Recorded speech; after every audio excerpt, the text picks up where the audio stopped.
Oke, bismillah. Assalamualaikum warahmatullahi wabarakatuh.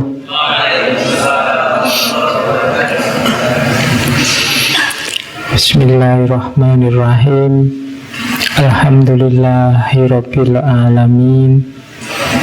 Wa bihi nasta'inu ala umurid dunya waddin. Allahumma sholli wa sallim wa barik ala habibina wa syafi'ina sayyidina wa maulana Muhammadin wa ala alihi wa ashabihi wa man tabi'ahum bi ihsanin ila yaumiddin. Bismillah. Mari kita lanjutkan ngaji kita. Masih tetap ngaji ya, meskipun temanya pernikahan. Jadi kios niatnya tetap sama, golek ilmu, bukan cari pasangan. Ya kalau dapat itu bonus. Ya, jangan lupa, aku salah niat. Targetnya tetap dapat wawasan, nambah ilmu. Meskipun temanya agak unik. Jarang-jarang kajian filsafat temanya tentang pernikahan. Bukan perkawinan juga ya, pernikahan. Karena konotasinya kelihatannya agak beda antara perkawinan dengan pernikahan. Kita bahas tema ini sebagai rangkaian bulan ini kita membahas tentang fitrahnya manusia.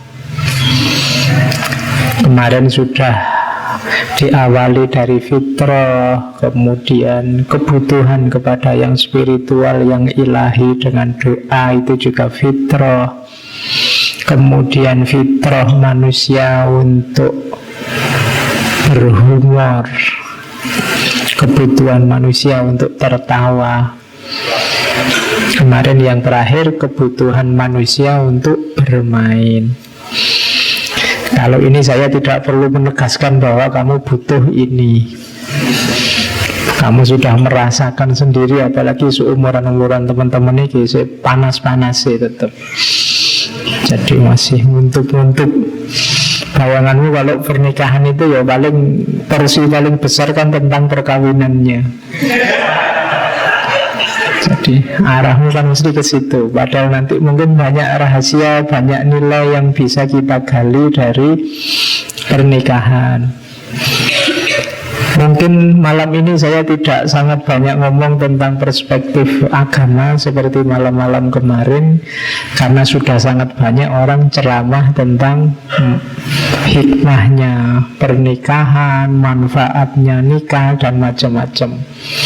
Agak kita geser sedikit ke pandangan para filosof. Jangan kaget nanti kalau ada yang agak aneh-aneh. Ya, sebenarnya kalau dalam Islam sendiri nikah itu ya tidak terlalu sekaku seperti yang ada di pikiranmu bahwa kamu wajib harus segera menikah kan gitu.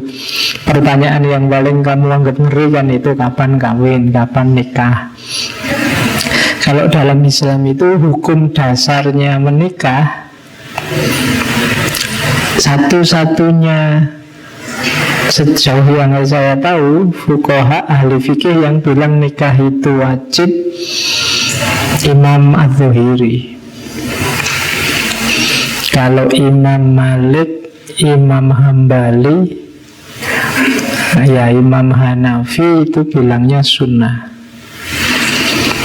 Kalau Imam Syafi'i malah mubah. Jadi ada beberapa ulama yang sampai akhir hayatnya kan tidak menikah. Jadi mubah itu dikiaskan kayak makan, minum itu kan. Makan, minum itu kan ya sifatnya mubah saja. Ada yang kemudian ini hukum dasarnya. Tapi kemudian ada yang dikembangkan kayak di fikih sunnah itu ya nikah itu bisa wajib, bisa sunnah, bisa makruh, bisa haram. Kamu cermati dirimu ada di posisi mana. Wajib itu kalau segalanya dalam dirimu sudah memadai dan kamu merasa tidak kuat saya Pak nahan, kalau dilama-lamain, nah, itu berarti kamu wajib. Ada sunnah. Sunnah itu ya dalam dirimu sudah ada kualifikasi semuanya. Kamu ya ekonominya sudah mapan, dirimu juga secara fisik sehat. Cuma kalau nahan nafsu ya kamu bisa-bisa saja wong. Sejak kecil sudah latihan menahan misalnya. Nah, itu sunnah. Ada makruh. Makruh itu kamu sudah pengen kawin, tapi sebenarnya kamu masih belum layak. Kalau nekat kawin menyengsarakan pasanganmu nanti. Tapi kamu sudah tidak kuat, ingin segera kawin. Ini makruh. Makruh itu ya kalau kepaksa ya piannya modal bismillah lillahi ta'ala terus kawin. Misalnya kamu mungkin kemampuan itu kan tidak cuma ekonomi, mungkin fisik, atau mungkin kamu merasa saya itu bisa tidak ya, mungkin mau periksa ke ini dokter terus wah ternyata ada yang aneh ini misalnya. Itu bisa makruh. Ada malah haram. Haram itu kamu tidak mampu dan dengan kawin kamu akan merusak. Mungkin merusak pasanganmu atau merusak dirimu sendiri. Mungkin kamu jenisnya psikopat misalnya. Kalau kawin sengsara pasanganmu, nanti mau ajar terus. Atau kamu tidak bisa misalnya, itu kan menyusahkan istrimu, menyusahkan itu. Atau ekonominya lemah, ini dikhawatirkan wah ini kalau nekat kawin ini bisa yang haram-haram ditabrak semua, ini bisa maling, bisa ngutil, bisa noas. Nah itu ada haram. Jadi itu level-level. Jadi kalau ditanya hukumnya nikah ya bisa lihat situasinya. Makanya kalau ada yang tanya kapan kamu nikah, ya jawab saja saya levelnya masih makruh misalnya. Jadi masih ada yang belum siap meskipun ya pengen misalnya. Oke. Ya kita mulai ke institusi yang namanya pernikahan. Ada banyak definisi, cuma itu saya ambil yang terkenal-terkenal saja. Cirinya pernikahan itu biasanya yang pertama ikatan laki-laki dan perempuan yang sifatnya permanen. Permanen di situ saya kasih tanda petik ya. Permanen dalam keinginannya, yang dimaksudkan untuk memenuhi tujuan biologis, psikologis, sosial, dan religius. Jadi jangan salah, ini ada 4 tujuan. Biologis, ini urusan fisik. Fisikmu butuh kamu menikah. Psikologis, psikologimu, mentalmu butuh kamu punya pasangan menikah. Sosial, untuk hidup bermasyarakat bisa langgeng lestari, kamu butuh nikah. Kalau enggak, masyarakat macet, enggak ada generasi. Dan religius, religius pasti tuntutan agama. Makanya nikah itu sangat utama. Enggak boleh orang bercita-cita enggak menikah. Kalau dalam Islam kan ada istilah la rohbaniyata, tidak ada kerahiban, kependetaan dalam Islam. Karena nikah punya banyak keutamaan. Biologis, psikologis, sosial, dan religius. Terdapat di hampir semua masyarakat sepanjang zaman. Jadi silahkan dibaca, mungkin ada yang mau penelitian model menikah masyarakat peradaban mana, daerah mana, itu kan macam-macam. Zaman dulu sama zaman sekarang beda. Dulu saya pernah baca manusia primitif itu kalau mau menikah menyatakan jatuh cinta, perempuannya dibanting, rambutnya diseret gitu, berarti dia sedang jatuh cinta mau menikah. Ya, jadi dan yang diseret mau berarti itu mau menikah. Macam-macam simbol-simbol jatuh cintanya. Ada masyarakat itu yang sangat sopan peradabannya, sehingga untuk menyatakan jatuh cinta itu dia tidak mengungkapkan langsung, tapi pakai kode-kode, simbol-simbol. Saya baca ada yang bajunya dibalik.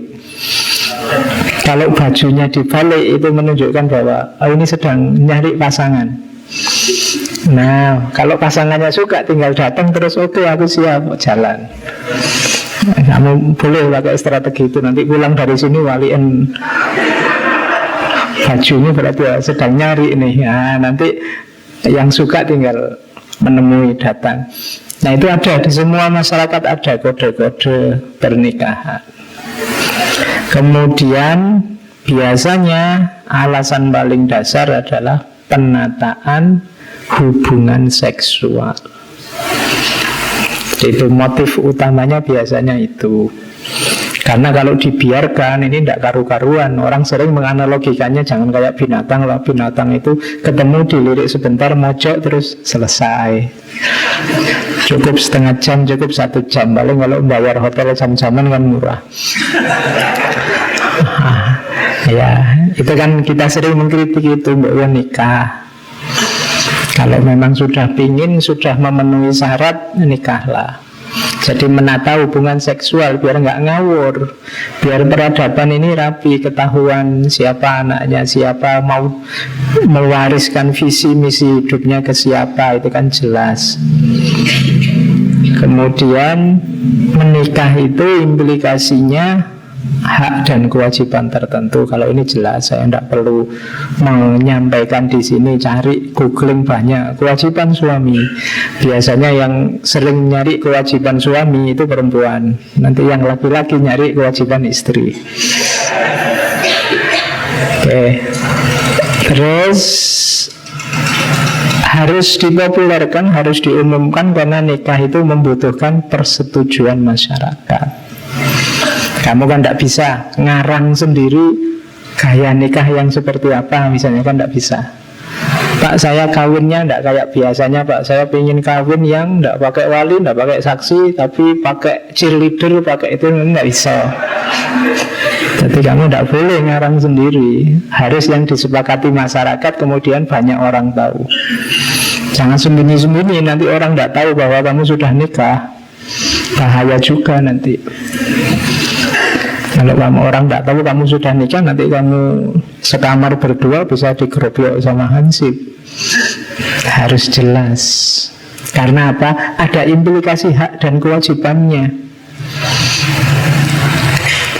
Kemudian ada upacaranya, biasanya melalui upacara keagamaan sosial tertentu. Dan yang terakhir, disitulah nanti dibangun institusi sosial paling dasar, namanya keluarga. Disitulah nanti generasi manusia berkembang. Jadi makanya menikah itu di banyak peradaban disakralkan. Karena hakikat kemanusiaan kita akan berkembang tergantung pada institusi yang namanya keluarga. Dan dimulainya institusi keluarga itu momen yang kita sebut pernikahan. Oke, jadi itu ciri-ciri apa karakter yang kita sebut menikah. Jadi kalau kamu sudah nikah apa belum, saya ini sudah nikah apa belum, Pak, lihatin kamu ngalami itu enggak. Jadi kamu ada ritualnya enggak, kena implikasi hak dan kewajiban tertentu enggak, dan seterusnya. Oke, kita awali sekarang secara psikologis. Kalau ini teorinya masih psikologi. Alasan menikah. Kalau kamu nggak butuh alasan sebenarnya ya. Pokoknya bikin kawin menurut pikirannya. Ini orang menikah itu biasanya 1, 2, 3, 4, 5, 6, 7, 8, 9, 10. Jadi kenapa, kalau ada yang tanya nanti pasanganmu, kenapa engkau mau menikah denganku? Jawabannya 1 di antara 10, bisa 2 di antara 10, bisa 10 sepuluhnya, bisa hanya 1 saja. Yang pertama, kalau ini standar, saya sebut standar, kalau kamu gombal biasanya pakai ini. Cinta. Penjelasannya panjang, tapi ya, menikah jadi salah satu alasan biasanya paling populer. Kemudian yang kedua, happiness. Ingin bahagia, ingin tenang, ingin tentram. Daripada kita pacaran sembunyi-sembunyi terus, nikahlah kita, aman misalnya. Ingin nyaman, khawatir kehilangan, khawatir ditinggal. Kalau sudah nikah kan khawatirnya sudah berkurang banyak. Sudah kena aja kok. Misalnya kamu kan tidak khawatir lagi, sudah resmi kok, sudah jadi milikku sekarang. Itu emotional security. Bagi yang sudah punya pacar kok tiap hari bingung terus, gelisah terus, menikahlah. Nah, gelisahmu yang lama akan hilang, ganti gelisah yang baru.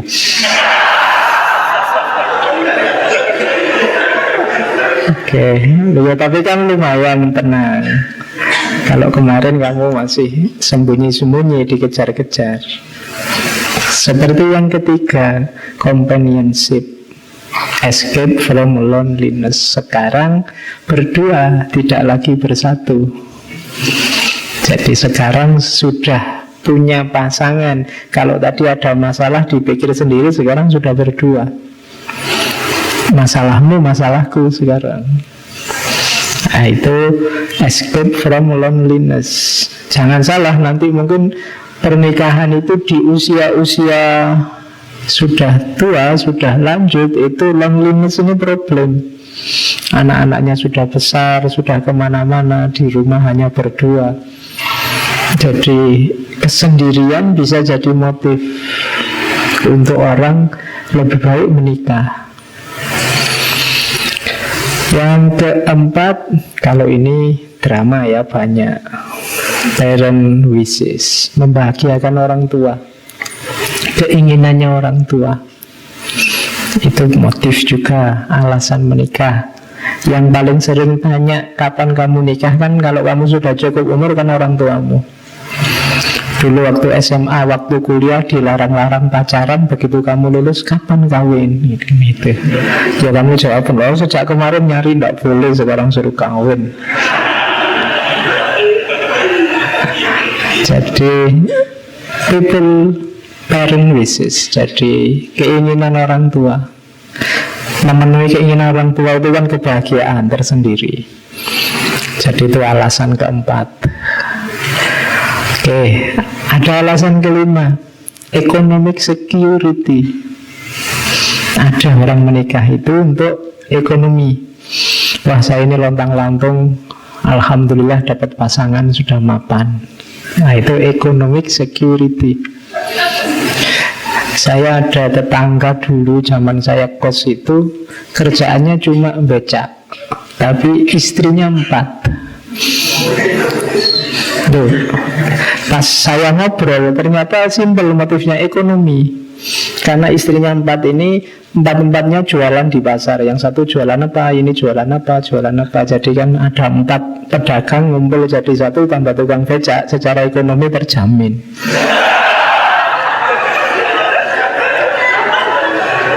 Loh. Ya boleh kamu jadi strategi ekonomi. Jadi ternyata nikah satu tidak cuma urusan nambah istri, juga untuk strategi ekonomi. Hidupnya lebih mapan akhirnya. Oke, itu ada lagi, saya tidak tahu ada nggak yang nomor 6 nih, adventure. Jadi ingin ngerti rasanya nikah itu kayak gimana, ingin punya pengalaman ya, my life and my adventure. Nah, antara lain menikah itu tadi. Jadi ada loh yang diam-diam nikah itu hanya ingin tahu saja. Ya kalau tidak cocok ya bisa di cancel Pak, nanti pulang lagi. Adventure masih bagus karena ada yang kalau di situ nggak ditulis, tidak boleh, alasannya hanya ingin senang-senang, ingin enaknya saja. Makanya mungkin pernah saya cerita ya, saya diceritain ada sejenis prostitusi syariah. Ini saya tidak tahu, itu mungkin istilah ini kritik sebenarnya. Jadi ada praktek semacam itu dengan mempermainkan hukum Islam, hukum agama. Kalau dalam fikih namanya khilah. Jadi booking, kemudian sebelum masuk kamar di situ disediain tak kaumnya untuk mengijabkan, ditambah saksi.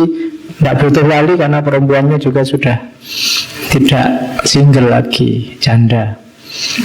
Karena janda, jadi dia bisa tidak butuh wali, ditambah saksi, tinggal butuh pak kaum. Terus sebelum masuk kamar, ijab kabul itu masuklah ke dalam kamar.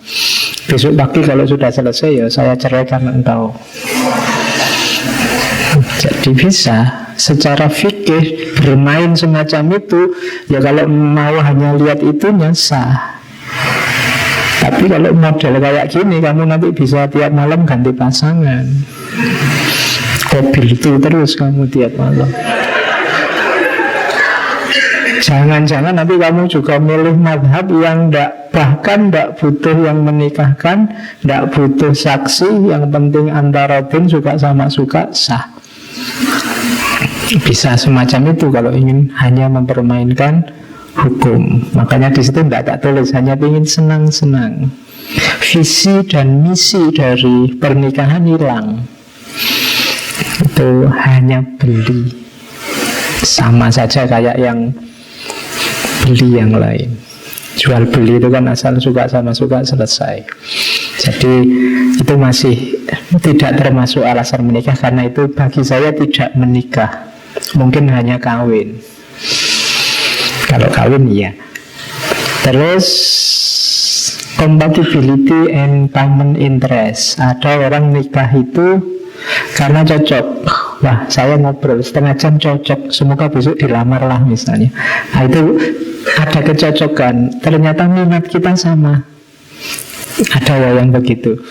Jadi compatibility karena rasa cocok saja.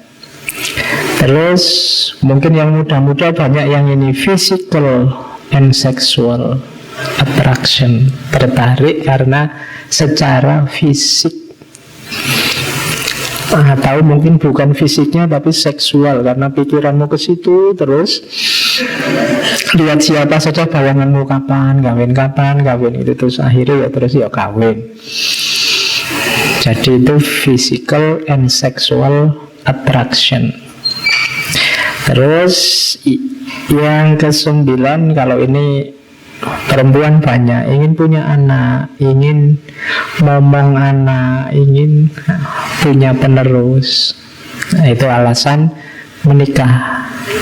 Jadi ya kalau kamu retorikanya pintar, nembak orang untuk nikah itu ya tidak harus kamu mau nikah denganku, itu tidak so. Kamu ingin momong anak tidak misalnya. Oke. Ya, nanti jawabannya sudah tuh. Oke, jadi itu fitrah juga pingin punya anak, itu kan insting. Kemudian yang terakhir kalau ini pasti religious, social, cultural obligation, tanggung jawab. Karena kita sebagai makhluk sosial, makhluk budaya, mengikuti perintah agama. Kalau ini motif normatifnya. Jadi saya bilang tadi orang nikah itu bisa 10-10-nya, bisa mungkin 2 di antara 10, bisa 1 di antara 10, bisa 4, bisa 5, silahkan. Bagi yang sudah nikah boleh untuk refleksi dulu, aku nikah itu karena apa, 1 di antara 10 ini. Ada enggak kira-kira 5 atau di atas 5 lah. Karena semakin banyak motifnya biasanya semakin kuat ikatannya. Jadi kalau alasannya saya 9 Pak, itu lumayan.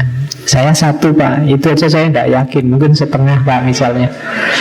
Kan ada gitu alasannya, misalnya cinta misalnya. Ini saya juga tidak yakin Pak, ini cinta bener apa enggak. Nah itu kan setengah berarti. Jadi Itu alasan-alasan orang untuk menikah. Terus ini belum ke filsafat ya.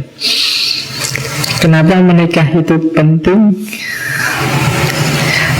Selain materi-materi agama kamu cari sendiri, secara psikologis nikah itu bisa memberi manfaat 6 hal untuk dirimu semakin baik. Yang pertama apa?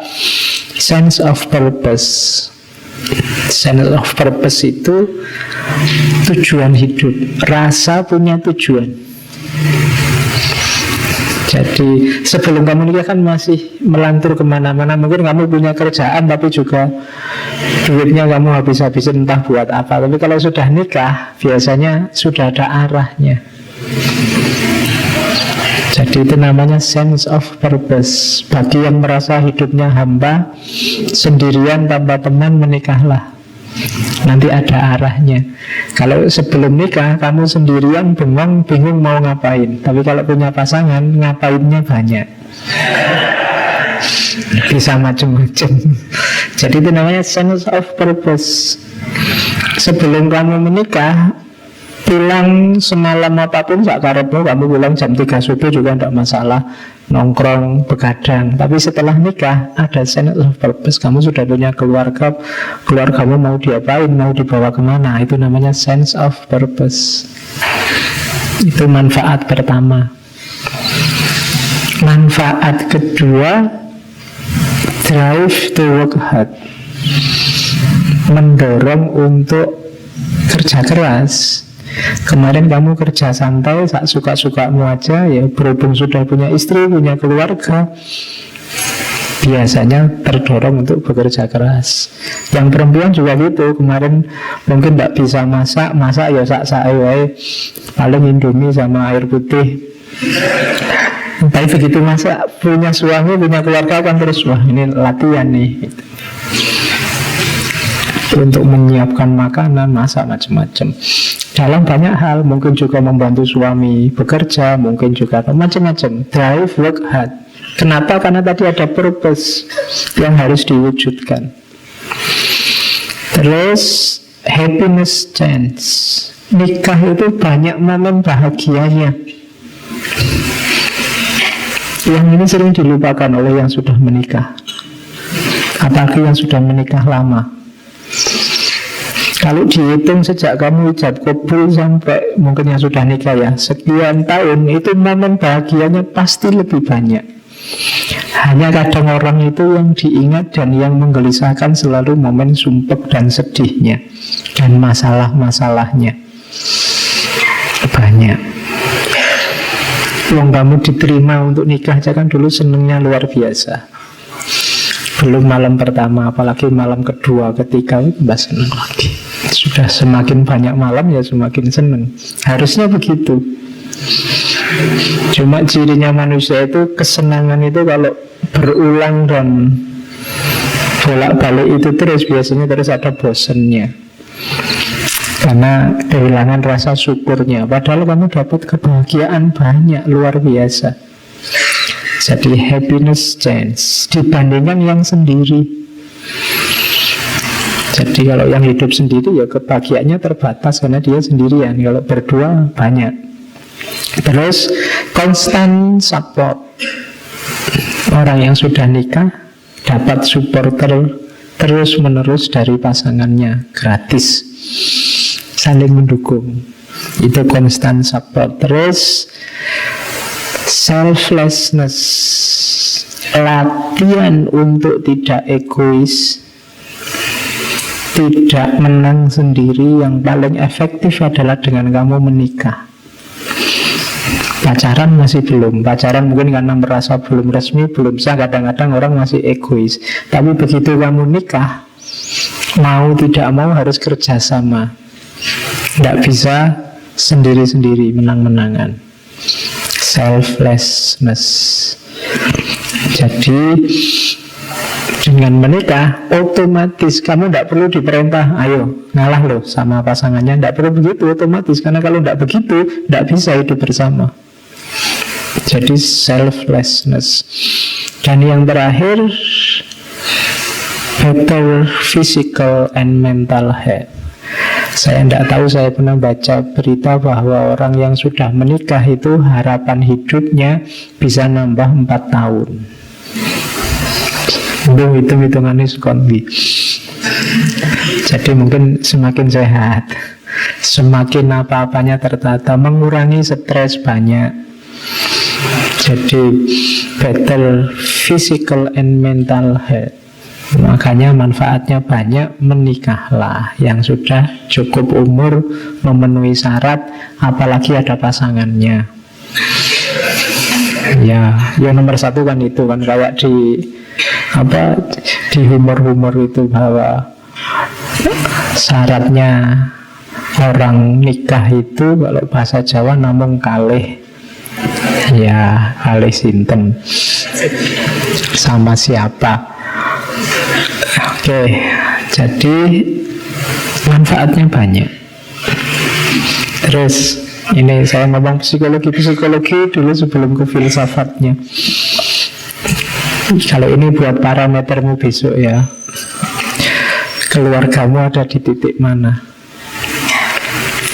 Keluarga itu ada yang makomnya vitalize, ada yang harmonius, ada yang konvensional, ada yang conflicted, ada yang devitalize. Hati-hati jangan ada di yang paling bawah. Vitalize itu cirinya serba cocok, komunikasi bagus, kalau ada masalah bisa cepat diselesaikan.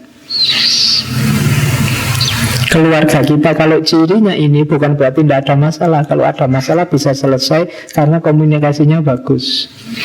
Itu namanya masih vitalize, masih hidup dan baik dan memuaskan. Ada satu level di bawahnya. Jadi ternyata keluarga harmonis itu level 2. Kalau yang level 1 sangat puas orangnya, jadi namanya vitalize. Jadi mari kita ciptakan keluarga yang vital. Ada di bawahnya keluarga harmonis. Kalau harmonis, ya cocok, ya komunikasinya jalan, ada masalah bisa menyelesaikan. Cuma ada beberapa hal yang tetap tidak selesai, tetap tidak sepakat, hanya terpaksa harus jalan, terpaksa disepakati. Biasa kadang-kadang orang itu ada yang tidak cocok, yang sini pingin anak 11, yang sini pingin anak 2, itu kan tidak cocok. Yang sini prinsipnya banyak anak, banyak rezeki, yang ini banyak anak tambah sumpek aku. Nah, beda prinsip, tapi kan tetap harus jalan. Tapi beda prinsip, tapi karena komunikasi jalan bisa menerima. Jadi itu namanya keluarga yang harmonis. Nah, ada lagi keluarga yang level 3, konvensional. Konvensional itu komunikasinya agak susah. Resolusi konfliknya juga tidak terlalu jalan, jadi ada masalah, menyelesaikannya susah. Cuma diuntungkan oleh alasan tertentu yang membuat tetap bertahan. Misalnya, kalau tak terus-terusin kasihan anakku. Nah, ada alasannya. Kalau tak terus-terusin tidak bagus lah, karena menurut agama pisah itu hal yang paling dimurkai Allah. Nah, itu ada yang ngerem. Jadi sebenarnya sudah tidak cocok, sudah tidak kerasan, sudah alah kok punya suami gini, kok punya, itu sudah tidak enak. Tapi masuk kita pisah. Kasihan anak-anak, kasihan orang tua dulu, kasihan. Tidak boleh loh sama Allah, itu nikah itu hal yang paling dibenci. Ini ada remnya. Meskipun agak berat, tetap jalan. Ini orang kalau secara psikologi disebut keluarga konvensional. Ada yang turun derajat lagi. Kalau ini keluarga yang conflicted. ringkesnya conflicted itu ya keluarga yang warnanya hanya gegeran. Konflik, kayak sinetron-sinetron itulah yang lagi rame. Nah, itu konflik. Tidak ada tentramnya. Rumah tangganya tidak sakan. Jadi cirinya gampang.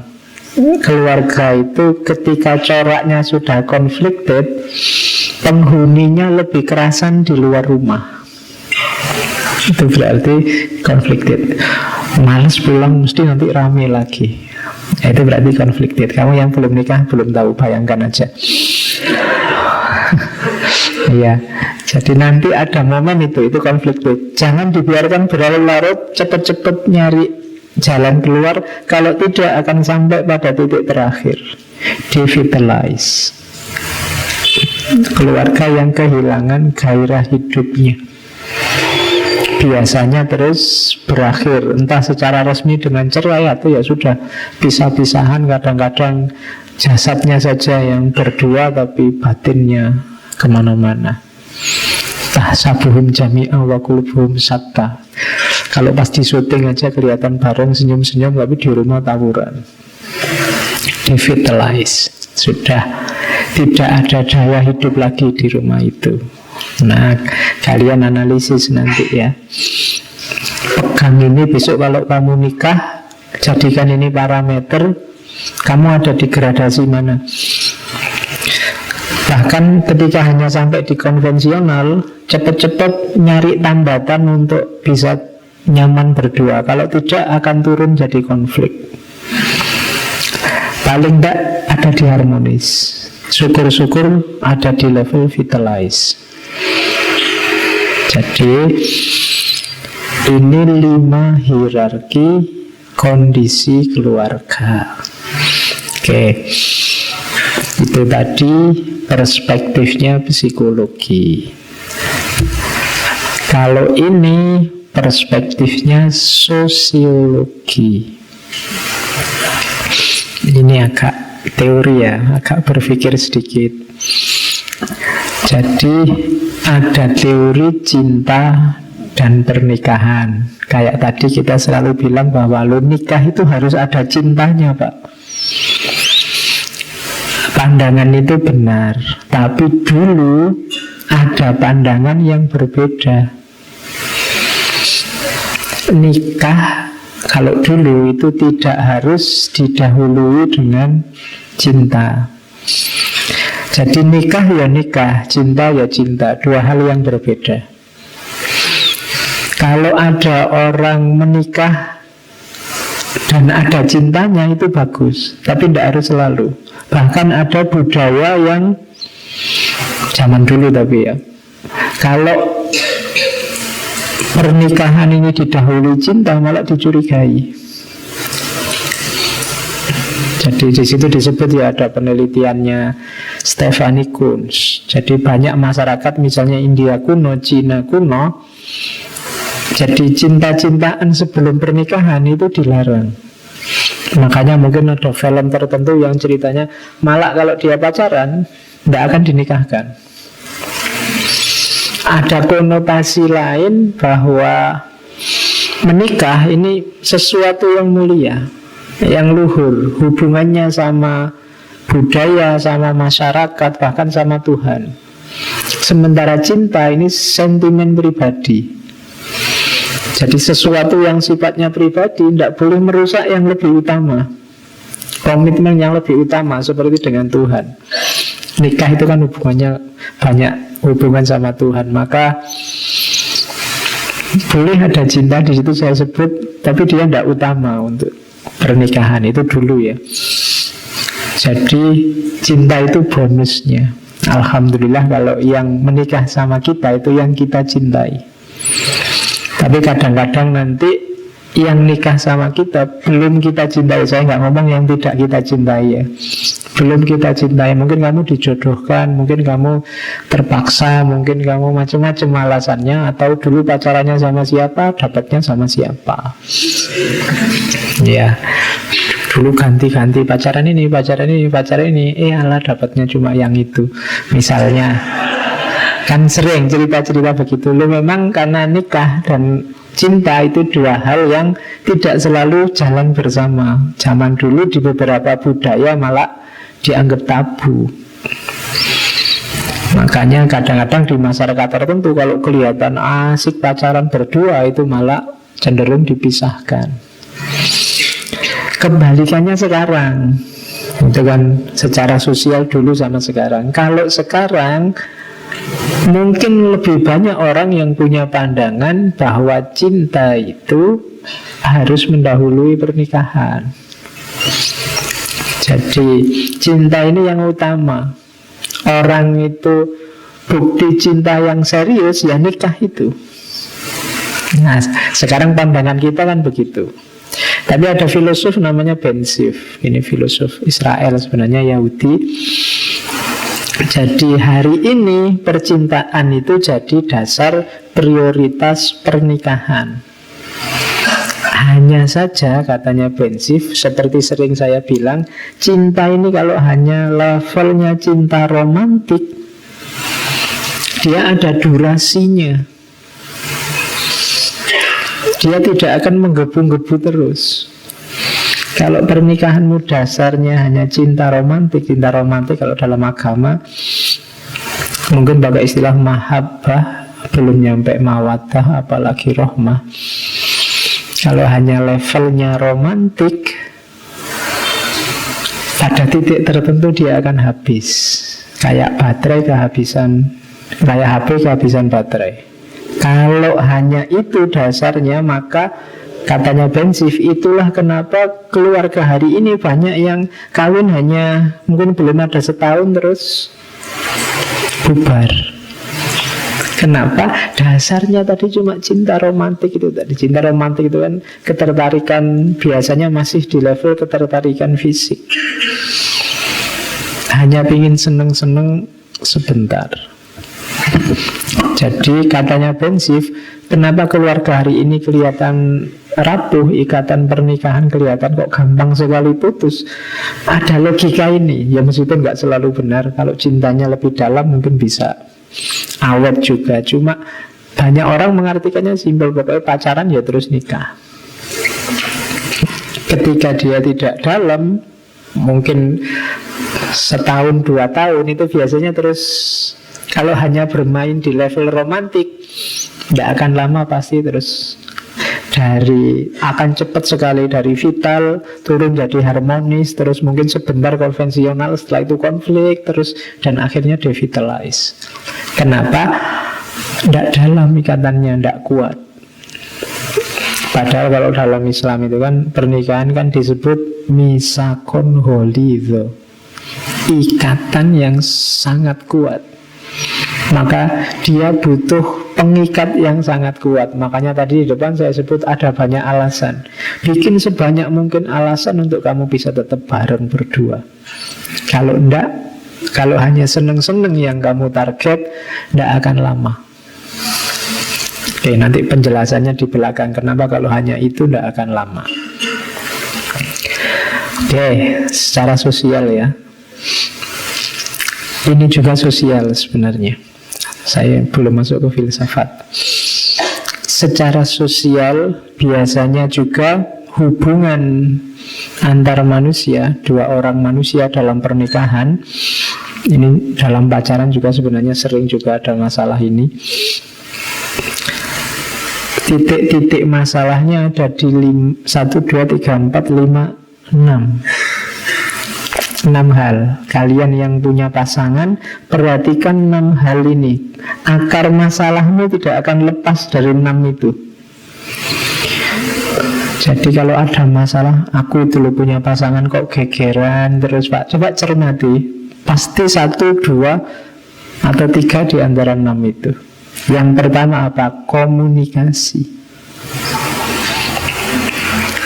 Ya, kamu silahkan belajar teori komunikasi. Bagaimana ketika komunikasi ini yang kalau kayak Habermas itu kan klaim kebenarannya tidak ada, klaim kejujurannya tidak ada, klaim ketulusannya tidak ada, tidak akan jalan.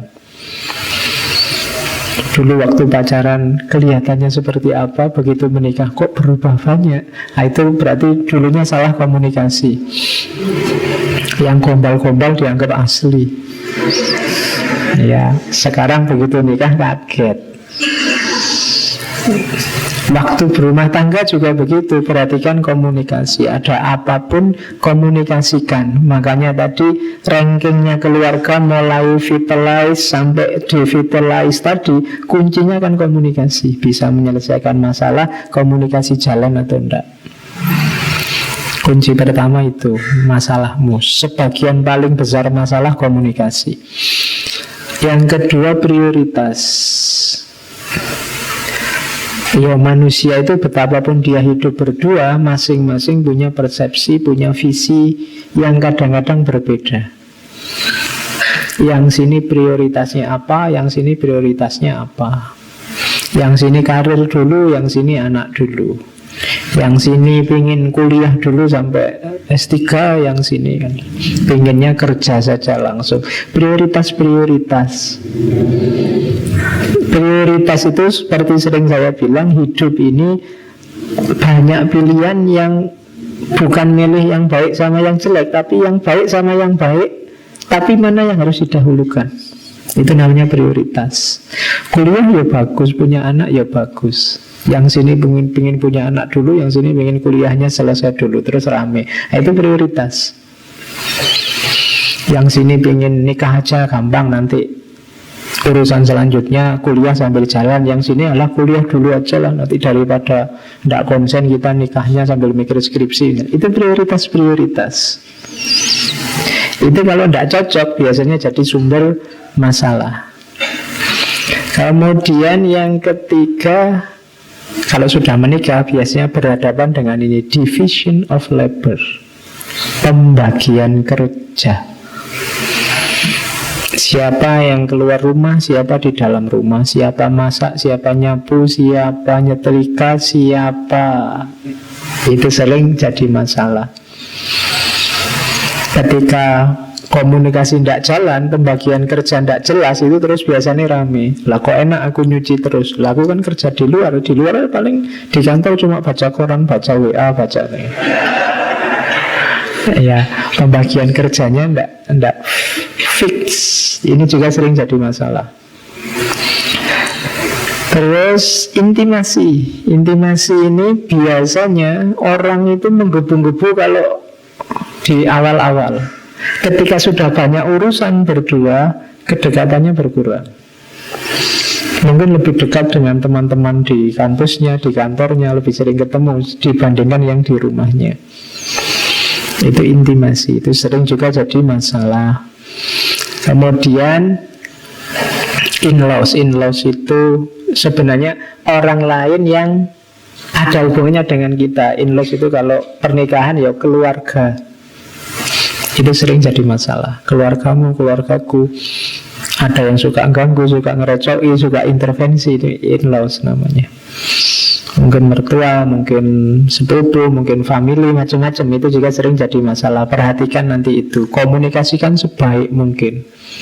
Itu sering jadi masalah. Dan yang terakhir tidak perlu saya jelaskan, pasti.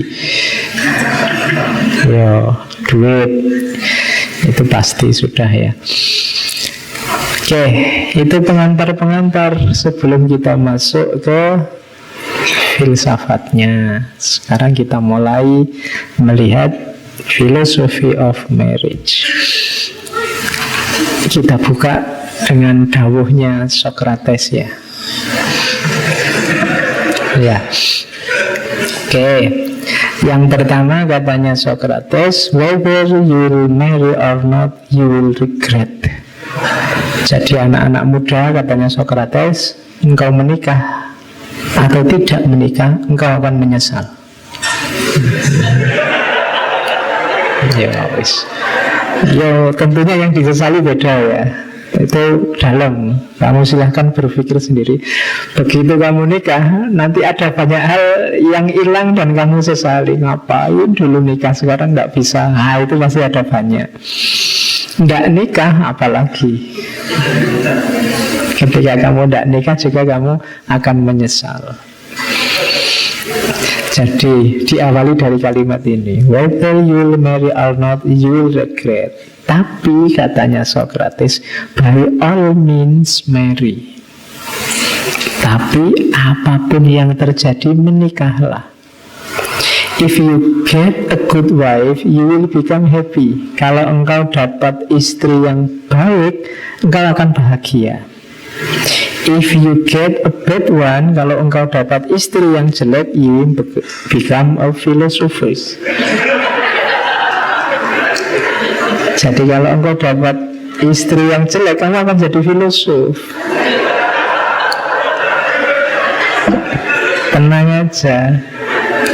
Kalau kamu, ini sebenarnya ini Socrates mengomentari hidupnya, pengalaman hidupnya. Dia punya istri namanya Xanthippe. Xanthippe itu cerewet. Pokoknya dia tiap hari diomeli terus Socrates itu di rumah. Karena Socrates ini mungkin tidak terlalu perhatian sama istrinya, sukanya diskusi, terus nongkrong sama teman-temannya di luar diskusi itu kan. Sampai ada cerita waktu Socrates diskusi di depan rumah sama temannya, saking jengkelnya istrinya disiram sama air panas. Nah, jadi tapi ya dari istri yang kayak gitu lahirnya Socrates. Iya. Jadi kalau kamu punya istri kayak gitu katanya Socrates, lo kan kamu jadi merenungi arti hidupmu. Ya, apa sih maknanya hidup ini? Kenapa kok nasibku kayak gini misalnya? Jadi kalau kamu dapat istri yang jelek, kamu akan jadi filosof. Jadi by all means menikahlah.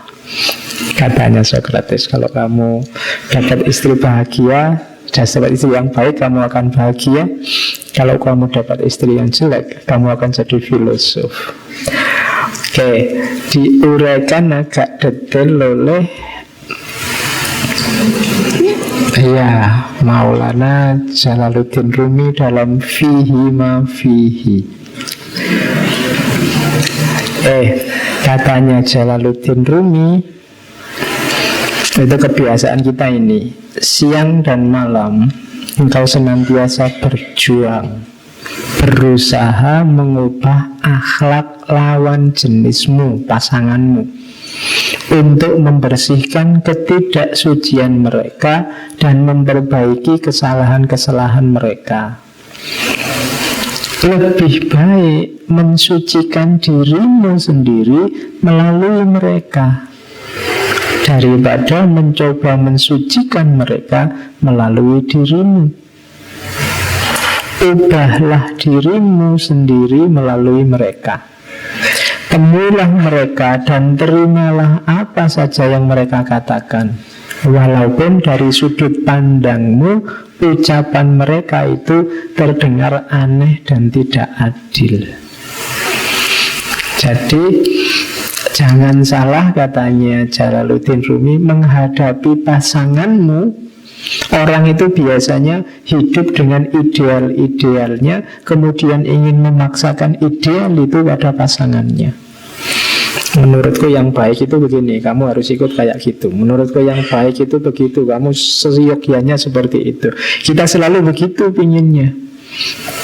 Jadi kita ingin mengubah pasangan kita.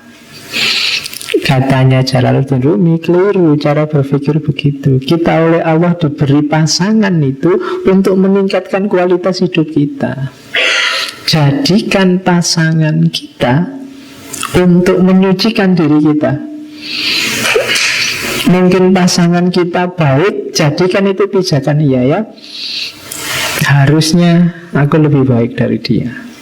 Atau pasangan kita tidak cocok, ungkapan-ungkapan dirinya tidak sesuai dengan kita, itu adalah titik bijak pelajaran tanggung jawab kita untuk kita meningkatkan kualitas diri kita di hadapan dia. Jadi jangan dibalik. Katanya Jalaluddin Rumi, itulah itu kelanjutannya ya. Pada hakikat dari persoalan inilah Rasulullah Muhammad Shallallahu Alaihi Wasallam bersabda, tidak ada kerahiban dalam Islam, la rohbaniyata fil Islam. Jalan para rohib adalah tinggal di pegunungan, lelaki hidup tanpa perempuan, dan berpaling dari dunia. Allah menunjukkan jalan yang lurus dan tersembunyi kepada sang Nabi. Jalan apakah itu? Pernikahan. Agar kita dapat menanggung ujian kehidupan bersama dengan lawan jenis, mendengarkan tuntutan-tuntutan mereka, agar mereka memperlakukan kita dengan keras dan dengan cara demikian memperhalus akhlak kita. Jadi katanya Jalaluddin Rumi justru sebaliknya, biarkan mereka keras ke kita kayak istrinya Sokrates tadi. Kita dimarahi tiap hari tidak apa-apa, kita akan jadi semakin bijaksana, semakin halus. Rahasianya di situ. Pak, saya ini ingin movie Pak, nanti kalau dapat pasangan yang sangat duniawi, cerewet, macam-macam, saya tidak jadi movie ini Pak, misalnya. Justru itu latihanmu. Itu katanya Jalaluddin Rumi. Hadapi mereka. Yang perempuan mungkin ketemu suami yang kayak gimana, yang laki-laki ketemu istri kayak gimana, tidak cocok sama visimu. Ya itu ujianmu, perjuanganmu untuk membuat dirimu tangguh. Jadi disitulah rahasianya kenapa dalam Islam tidak boleh orang tidak menikah. Karena engkau bisa mendaki jalan spiritual lebih cepat bersama pasanganmu, tidak sendirian. Kalau pasanganmu baik, lebih enak bersama bareng-bareng mendaki jalan spiritual. Kalau pasanganmu ternyata keras, tidak cocok, dialah ujianmu untuk menghaluskan dirimu. Gitu loh. Karena pasangan itu kan cerminan kita sendiri sebenarnya. Biasanya kita menghadapi yang tidak cocok sama kita, kita berubah seperti dia. Menghadapi orang yang maki-maki kita, kita terus balik maki-maki dia juga. Kebalikannya, menghadapi orang yang benci ke kita, kita balik benci ke dia. Orang kan selalu begitu. Dan itulah ujiannya bersama pasangan.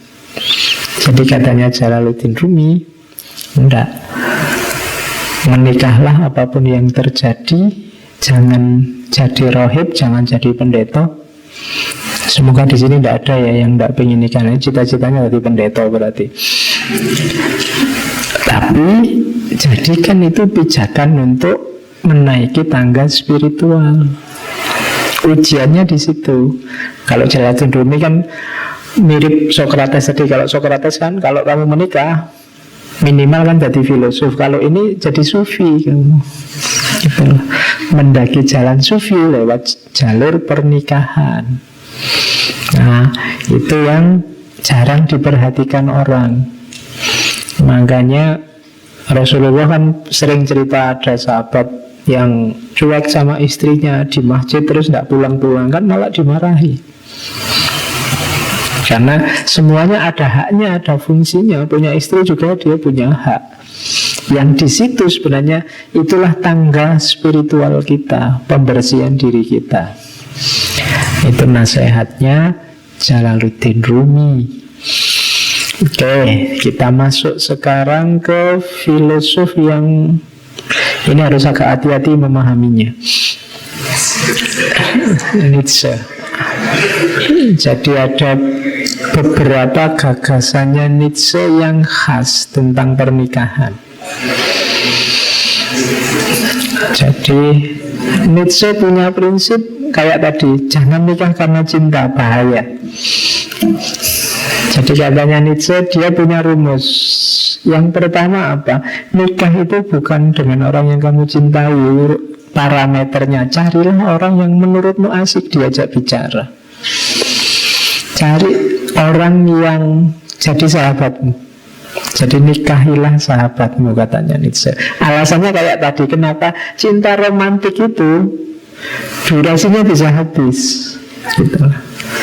Jadi kalau kita hanya cinta romantik, hanya fisiknya pada saatnya, itu akan selesai. Tapi kalau kamu milih orang yang kalau diajak ngomong cocok, kalau diajak ngobrol nyambung, kalau diajak, itu tipsnya Nietzsche, nikahilah sahabatmu. Dalam tanda petik ya sahabat itu. Berarti ya kalau kamu hari ini sudah punya pasangan, hiduplah berdua seperti sepasang sahabat. Katanya Nietzsche, the best friend will probably acquire the best wife, because a good marriage is founded on the talent for friendship. Teman terbaik itu mungkin dia akan jadi istri terbaik. Nah, setelah ini silahkan berteman. Yeah. Because a good marriage is founded on the talent for friendship. Jadi pernikahan yang bagus itu dasarnya adalah persahabatan. Kalau suami istri gayanya bisa kayak sama sahabatan, itu biasanya lebih panjang durasinya, lebih kuat ikatannya dibandingkan hanya karena cinta yang romantik tadi. Kalau hanya cinta yang romantik tadi, menggebu-gebu luar biasa di awalnya, tapi nanti lama-lama padam.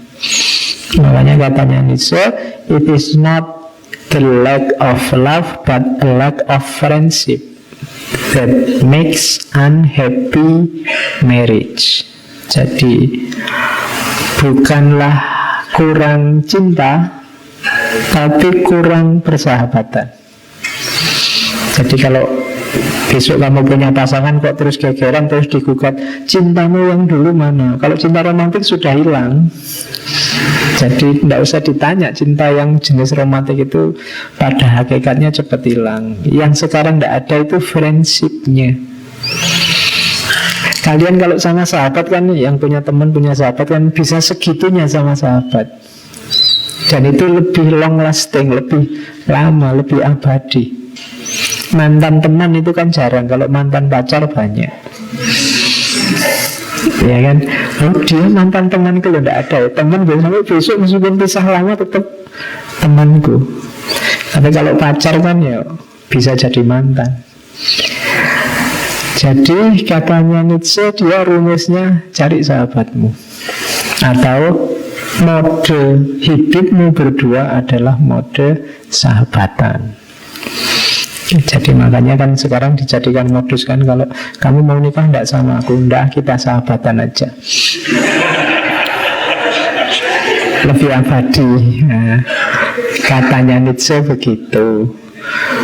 Oke, terus kalau sudah menikah, katanya Nietzsche ini, fokus ini loh,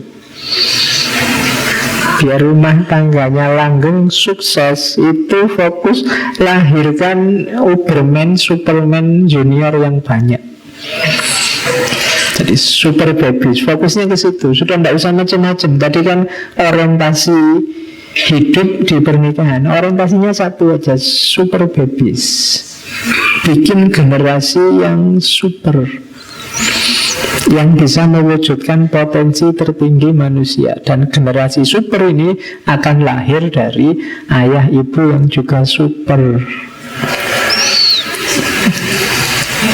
Jadi ini teorinya Nietzsche. Kalau ini dasarnya adalah teorinya tentang Uberman, Superman.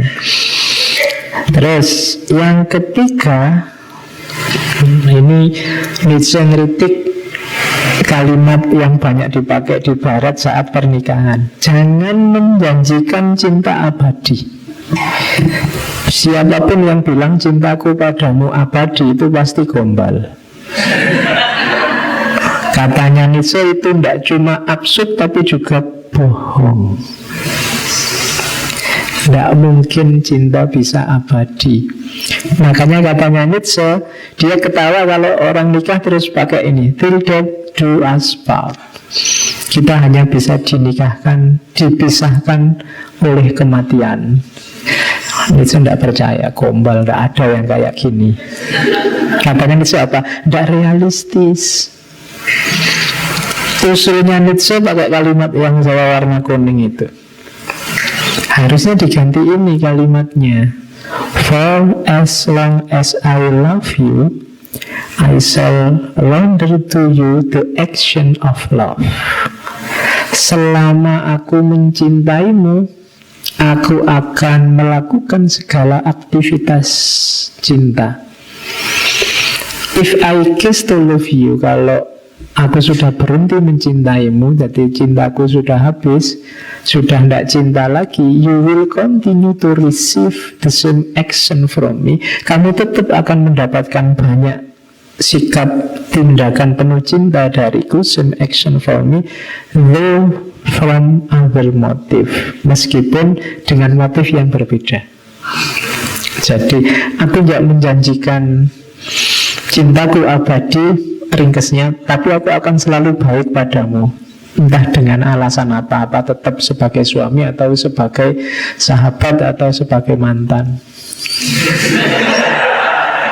Ya, jadi jangan khawatir, aku tetap akan berbuat baik padamu, through from other motive. Nah, itu katanya Nietzsche lebih realistis daripada menjanjikan aku akan mencintaimu selamanya.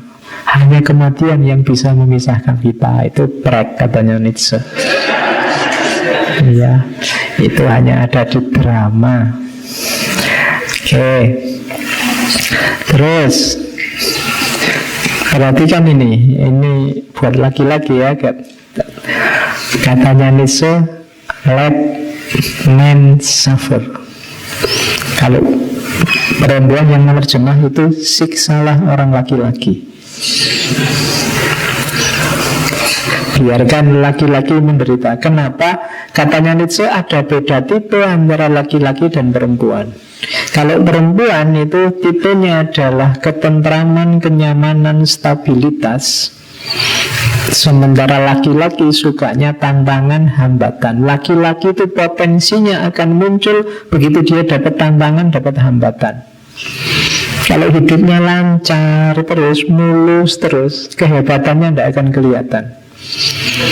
Maka katanya Nietzsche, seorang istri jangan hanya menyamankan suamimu, tegaklah untuk sekali-sekali membuatnya menderita. Iya, tidak apa-apa ya, itu alasan besok ya perempuan balas sama laki-laki. Katanya ini siapa?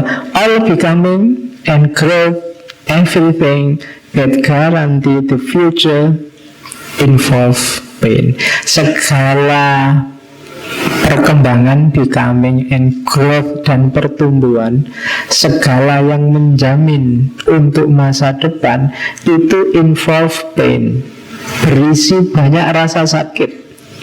Untuk kita bisa tumbuh, bisa berkembang, harus mau sengsara. Kalau nyari enaknya saja, kamu tidak akan berkembang. Maka tidak apa-apa perempuan nyiksa-nyiksa dikit, nuntut ini, nuntut itu, mau pingin ini, pingin itu. Biar apa? Biar laki-lakinya bangkit. Kalau tidak ada tantangan, santai dia. Kalau tidak ada hambatan, tidak berkembang dia. Itu analisisnya Nietzsche. Biar pasanganmu jadi Superman, siksalah dia sekali-sekali. Itu Nietzsche loh ya. Ini buat pengetahuan. Katanya Nietzsche, whatever does not kill me makes me stronger. Jadi apapun yang tidak bisa membunuhku akan membuatku lebih kuat. Jadi kita ngalami banyak sekali penderitaan, asal nggak sampai mati loh ya. Kan itu. Pada akhirnya kita akan lebih kuat. Ujian, cobaan, tantangan, hambatan itu membuat kita semakin kuat, semakin kuat. Maka jangan menghindari masalah, jangan nyari nyamannya saja terus. Itu prinsip let men suffer. Jadi kalau kamu tidak terbiasa dengan ujian, diuji sekali dan ringan bisa runtuh. Tapi yang terbiasa dengan godaan, dengan tantangan, dengan ujian, ya semakin besar ujian dia semakin survive. Jadi semakin kuat musuhnya, dia akan semakin tambah hebat. Kayak film kartun-kartun Dragon Ball macam-macam, kalau sudah kalah mau mati terus bangkit lagi, itu lebih sakti. Nah, kalian juga begitu. Jangan takut dengan tantangan. Sebenarnya let men suffer itu berlaku untuk semua, tidak laki-laki, tidak perempuan. Beranilah menerima tantangan. Beranilah menerima masalah, menerima ujian, biar kalian bisa bangkit lebih baik, lebih bagus dari sebelumnya. Oke, kita tinggalkan Nietzsche. Sebenarnya masih banyak dari Nietzsche tentang pernikahan. Yang tertarik bisa menggali. Kalau ini Khalil Gibran, sang nabi, ketika ditanya tentang pernikahan. Nah, kita mulai yang santun-santun. Katanya Gibran, berpasangan engkau telah diciptakan, dan selamanya engkau akan berpasangan. Bersamalah dikau tatkala sang maut merenggut umurmu. Ya, bahkan bersama pula kalian dalam ingatan sunyi Tuhan. Namun, biarkan ada ruang di antara kebersamaanmu itu, tempat angin surga menari-nari di antaramu. Berkasih-kasihanlah, namun jangan membelenggu cinta. Biarkan cinta itu bergerak senantiasa bagaikan air hidup yang lincah mengalir di antara pantai dua jiwa. Jadi ini maunya Gibran, ya kalian hidup berdua, tapi jangan kehilangan jati diri. Hargailah pasanganmu sebagaimana dia apa adanya. Jangan paksa dia sama persis seperti dirimu. Saling isilah piala minumanmu, tapi jangan minum dari satu piala. Saling bagilah rotimu, tapi jangan makan dari pinggan yang sama. Bernyanyi dan menarilah bersama dalam segala suka dan cita. Hanya biarkanlah masing-masing menghayati ketunggalannya. Tali rebana masing-masing punya hidup sendiri, walau lagu yang sama sedang menggetarkannya.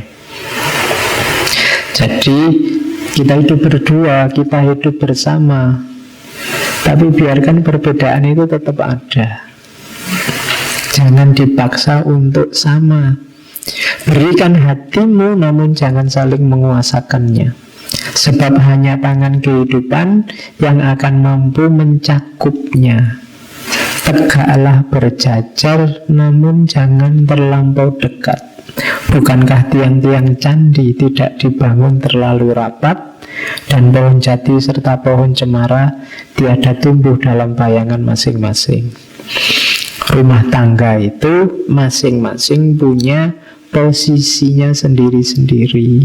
Kita hidup bersama, katanya Gibran, bukan berarti terus hanya harus satu tipe, dipaksakan satu tipe.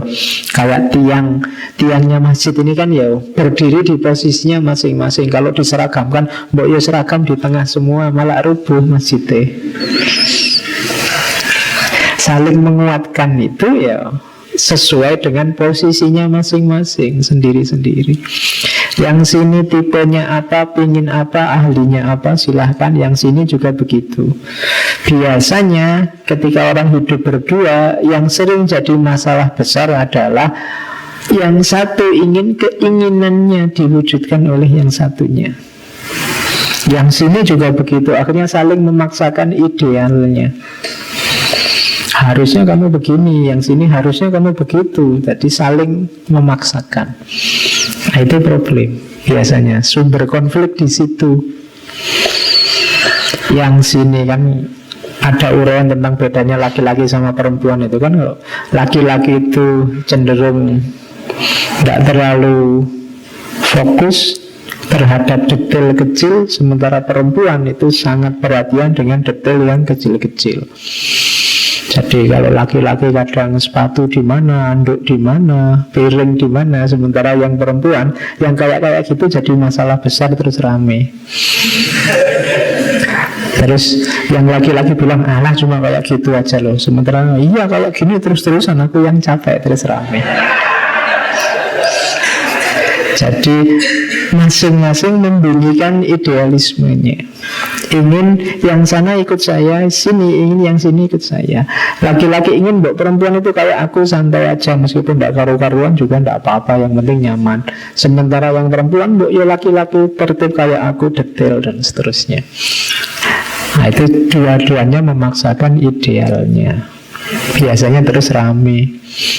Dari keluarga vitalize mungkin turun jadi harmonis, bisa turun lagi jadi konvensional, hanya gara-gara hal-hal kecil. Oke, makanya ada quote yang sangat terkenal itu, a great marriage is not when the perfect couple comes together. It is when an imperfect couple learns to enjoy their differences. Jadi besok kalau menikah jangan nyari pasangan yang sempurna. Tidak ada. Wong kalian juga tidak sempurna. Jadi ingat-ingatlah, kita berdua tidak sempurna. Maka untuk bisa bahagia apa? Kita harus bisa menikmati perbedaan, menikmati ketidaksempurnaan. Kalau kita hanya menuntut yang sempurna, tidak akan selesai-selesai, tidak akan ketemu-ketemu. Jadi mungkin ini bagi yang standar-standar tinggi, saya Pak pinginnya, kan kita sering gitu ya, yang tinggi, putih, rambutnya panjang, mulus misalnya, ketemunya sapi. Ya, jadi jangan nyari yang sempurna, tidak ada. Ketemu yang tidak sempurna, asal bisa enjoy berdua, menikmati perbedaan, ketidaksempurnaan, ayo. Sama kayak kalimat ininya, love does not mean you will always agree, see eye to eye, or never have an argument. Cinta itu bukan berarti terus sepakat, terus berdua, bersama, terus never have argument, tidak pernah debat, tidak pernah gegeran. Bukan itu maksudnya cinta. Tapi cinta itu, it means despite the bad days, you still can't see yourself without that person. Jadi meskipun sering gegeran, meskipun sering tidak setuju, meskipun sering banyak masalah, tapi kamu tetap merasa, aku tidak bisa hidup tanpamu. Ya, itu cinta. Kenapa wus-wus? Iya, kayak punya-punya. Oke, jadi itu cinta. Kalau kalian nyari yang tidak pernah gegeran itu loh Pak, saya pingin yang tidak pernah debat, tidak ada. Tapi cirinya apa? Meskipun kamu gegeran tiap hari, debat tiap hari, kamu masih ingin bersama dia terus. Berarti di situ ada cinta. Plus kesetiaan. Kesetiaan itu rumusnya ini. I'd rather argue with you than kiss someone else. Itu setia namanya. Aku mending gegeran terus dengan kamu daripada harus mencium orang lain. Oke. Yo itu nanti bikin stiker ya. Ya. Pakaian berdua couple gitu. Jadi yang kalimatnya itu, I'd rather argue with you than kiss someone else, daripada harus mencium orang lain. Oke, para filosof barat sudah kita belajar sebentar dari beliau. Jadi ini pelajaran dari Ki Ageng Suryo Mentaram, sang matahari dari Mataram. Oke, katanya Surya Mentaram, pastikan besok kalau kamu menikah, ya syaratnya pas. Iya, itu kelihatan simpel tapi dalam sebenarnya. Yang pertama apa? Podo menungsane. Ya, kelihatan sederhana ya, podo wangi. Kenapa? Hati-hati. Banyak orang yang kehilangan kemanusiaannya. Ketika orang dimabuk dunia terus jadi materialistik, dia sering tidak manusia lagi. Ketika orang dimabuk ambisi terus menomorsatukan cita-cita jabatannya, dia tidak akan enak kamu nikahi. Ketika orang terobsesi oleh pekerjaannya, sering teralienasi, kehilangan sisi manusiawinya. maka pastikan kamu menikah dengan manusia yang masih belum kehilangan nilai-nilai kemanusiaannya. Ya banyak yang sosoknya, wujudnya manusia, tapi mungkin dia sudah tidak sadar, dia sudah jadi mesin, sudah jadi robot, sudah jadi binatang, sudah jadi benda, macam-macam. Jadi pastikan dia manusia. Yang pertama itu. Yang kedua, ini lucu juga, tapi sebenarnya dalam. Pastikan sama-sama hidup, podo uripe. Kan kami sering gitu, Pak, saya ingin nikah, yang penting gelem terus podo uripe, ya Pak. Tapi ini sebenarnya kelihatan simpel, tapi maknanya dalam. Podo uripe berarti apa? Kalian berdua sama-sama punya daya hidup. Bukan orang yang pasif, yang pasrah, yang tidak mau berjuang.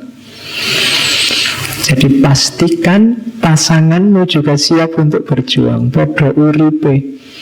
Kalau hanya salah satu yang siap berjuang, yang satu pasif, pasrah, nanti pincang. Pastikan pasanganmu siap berjuang berdua. Itu podo uripe. Yang ketiga, ini juga kelihatan simpel, lanang karo wadon. Nah ini alhamdulillah ya, ndak LGBT. Jadi ada kualitas laki-laki, ada kualitas perempuan. Laki-laki bagian ngegas, perempuan bagian ngerem. Ada femininitas, ada maskulinitas. Ada dimensi keaktifannya, ada dimensi kepasifannya. Itu hidup yang lengkap. Pastikan dalam rumah tangga kita nanti unsur ini lengkap. Laki-laki dan perempuan. Ada gasnya, ada remnya, ada pemeliharanya, ada pembangunnya, ada penggeraknya, ada penghentinya. Kalau tidak kita akan kesulitan. Kalau hanya gas terus, nanti kamu nabrak-nabrak, tidak karu-karuan rumah tanggamu. Kalau hanya rem terus, mau ngapain kamu berhenti, tidak kemana-mana, tidak berkembang. Jadi pastikan laki-laki dan perempuan. Kemudian sama-sama dewasa. Ya, kalau ini kapasitas, bisa berpikir. Kalau orang Jawa menyebutnya wis wong. Jadi anak yang belum balik, belum dewasa itu di Jawa disebutnya durung wong. Jadi sudah sama-sama dewasa, sama-sama matang. Nah, berarti di sini ada konsep hati-hati dengan pernikahan yang masih dini, masih belum matang. Bisa jadi masalah. Kemudian yang kelima, ini yang penting, sama-sama mau. Ora gelem ya ora sido ya. Tidak boleh ada yang dipaksa, tidak boleh ada yang dibohongi, tidak boleh ada yang ditrik. Harus sama-sama mau. Di luar itu syaratnya silahkan apapun, asal kalau rumusnya Surya Mentaram, sak butuhe, sak perlune, sak cukupe. Sesuai kebutuhan, sesuai keperluan, secukupnya saja, jangan berlebihan. Kunci bahagianya nanti di situ. Ini bisa diulang kembali ketika kita ngomong tentang Ki Ageng Surya Mataram. Terus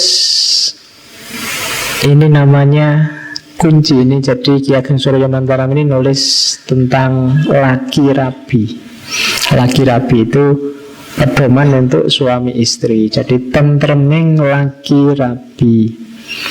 Ketentraman, kebahagiaan suami istri itu ketika ada, kalau istilahnya Ki Ageng Surya Mataram, raos bojo.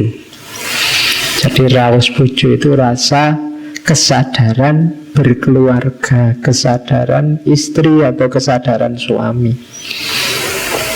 Kesadaran ini bentuknya apa? Sih tanpa syarat lan kawontenan. Kasih sayang tanpa syarat, tanpa melihat situasi dan kondisi. Pokoknya sayang saja, tidak ada syaratnya macam-macam. Itu namanya raos bojo. Kalau sudah suami istri, tidak ada kalimat Kan kok enak kamu, susah di aku. Dan yang semacam itu berarti masih belum sih tanpa syarat lan kawontenan. Jadi kalau sana enak aku susah, ndak apa-apa, kamu bahagia aku juga seneng kok. Sebaliknya juga begitu. Itu namanya sudah ada raos bojo. Lawannya yang bawahnya itu, raos yang jelek-jelek. Ada raos darbi sawenang-wenang, menang-menangan.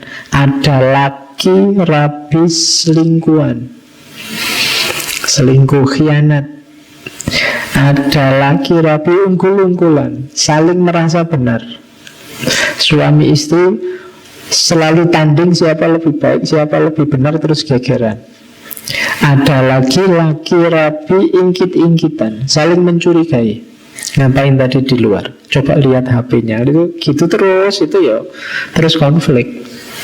Ingkit-ingkitan, lirik-lirikan.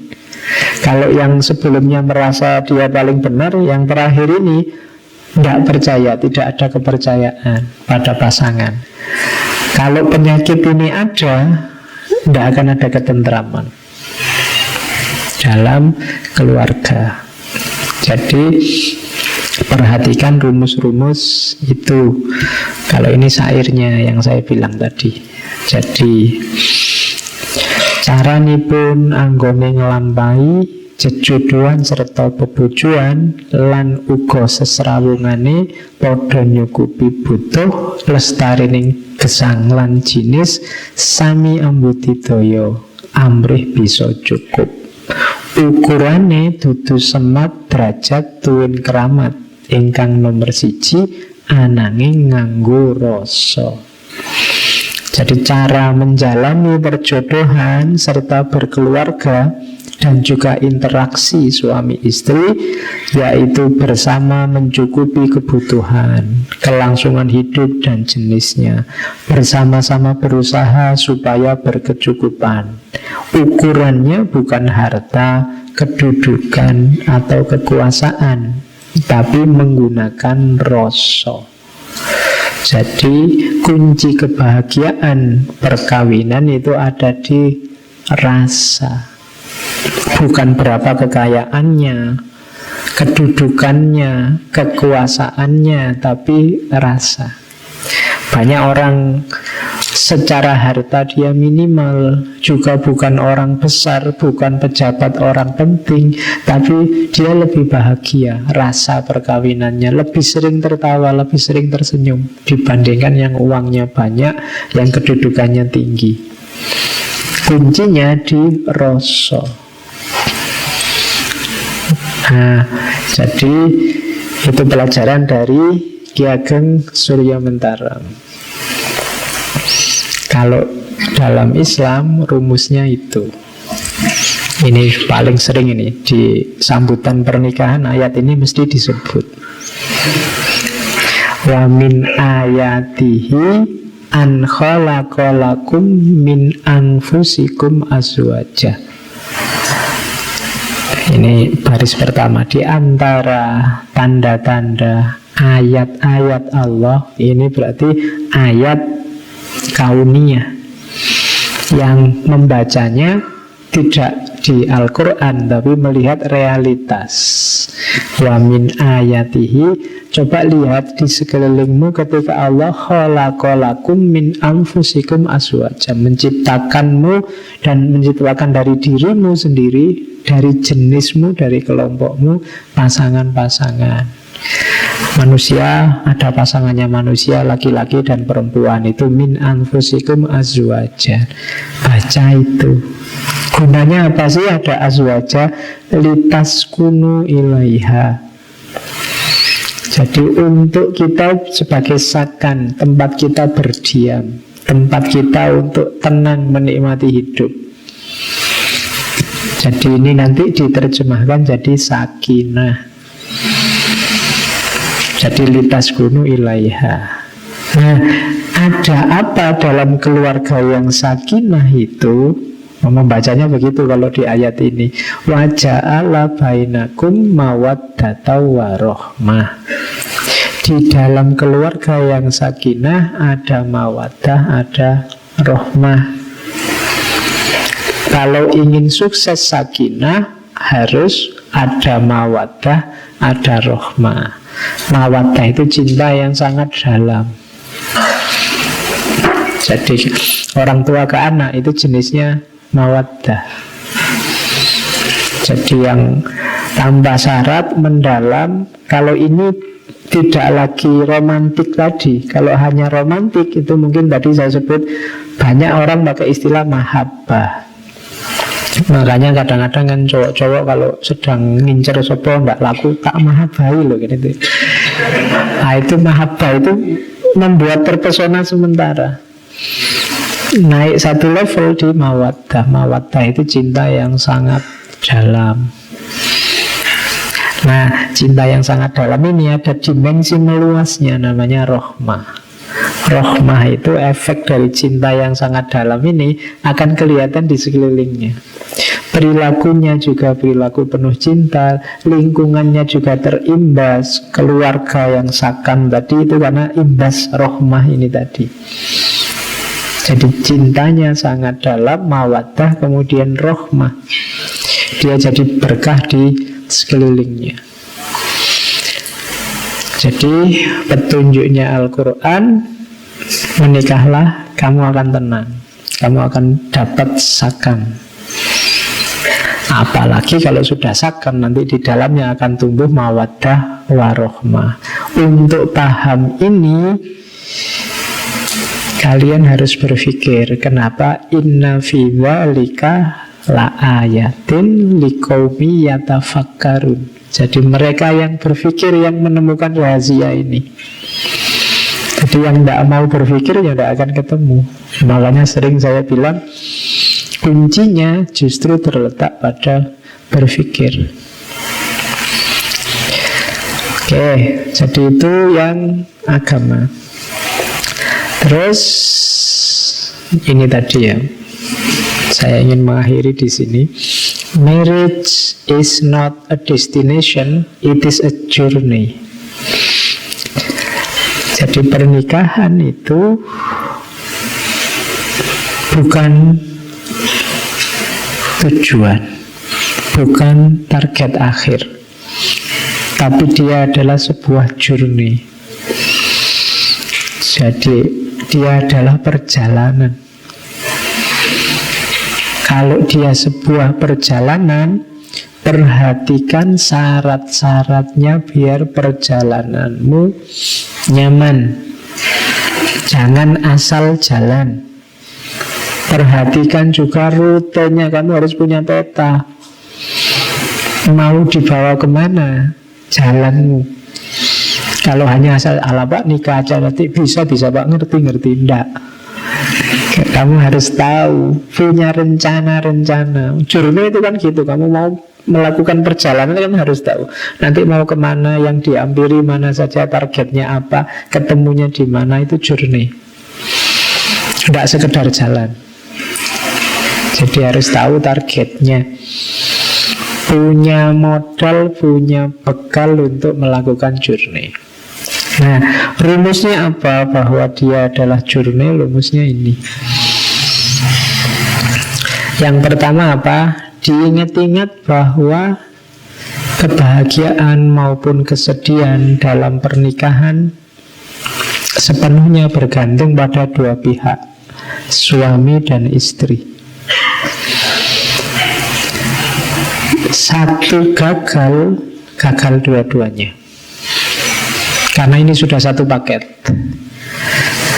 Jadi rumusnya pokoknya apa-apa harus berdua. Senang berdua, sedih berdua, berjuang berdua, sukses juga berdua, gagal juga berdua. Orang lain bisa masuk juga seizin berdua. Jadi itu kuncinya itu. Perhatikan dalam journey ini, dalam perjalanan ini, yang melakukan perjalanan dua orang, tidak cuma satu orang. Sukses tidaknya tergantung berdua. Yang kedua, perhatikan menikah itu. Di situ saya pakai ilustrasi komputer. Kayak komputer, apa yang kamu masukkan itu yang akan keluar. Jadi dalam journey tadi, apa yang kita lakukan, kita akan panen hasilnya.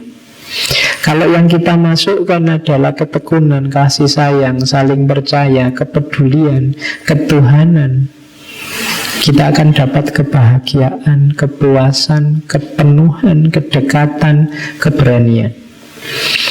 Tapi sebaliknya, kalau yang kita taburkan adalah kecurigaan, egoisme, menang-menangan, saling maksa, saling merintah, tidak ada komitmen, tidak saling percaya, maka kita akan panen frustasi, kemarahan, banyak persoalan. Jadi berdua tadi, perhatikan yang dilakukan apa. Apa yang dilakukan, itulah nanti yang akan dipanen. Jadi itu rumusnya journey. Yang ketiga, ingat-ingatlah bahwa tidak ada laki-laki sempurna, tidak ada perempuan sempurna. Siapapun orang yang kamu nikahi, dia adalah orang yang pernah berdosa. Tidak ada orang yang tidak punya dosa. Jadi kalau kamu menuntut pasanganmu bersih, suci, kamu tidak akan nemu. Mungkin yang kayak gitu nabi, tapi sekarang sudah tidak ada nabi. Jadi setiap orang pernah punya dosa. Maka dalam journey itu jangan mengasumsikan kamu dapat pasangan orang yang sama sekali bersih. Dan itu kalimatnya, bersiaplah untuk menerima kejutan apapun. Kenapa begitu? Karena kemarin kita belum tahu sepenuhnya dia.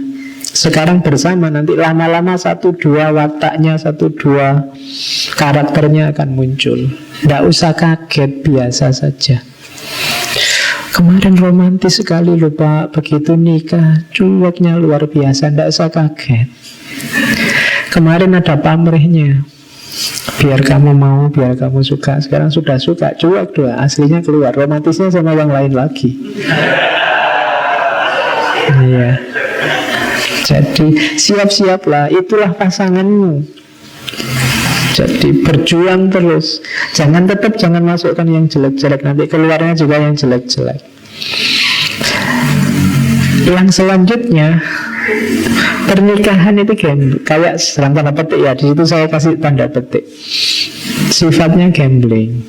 Engkau tidak tahu sepenuhnya. Mungkin ada masa pacaran, tapi di masa pacaran itu mungkin ketahuan paling 50%-nya lah, itu sudah bagus. Sebaik apa atau seburuk apa pasanganmu.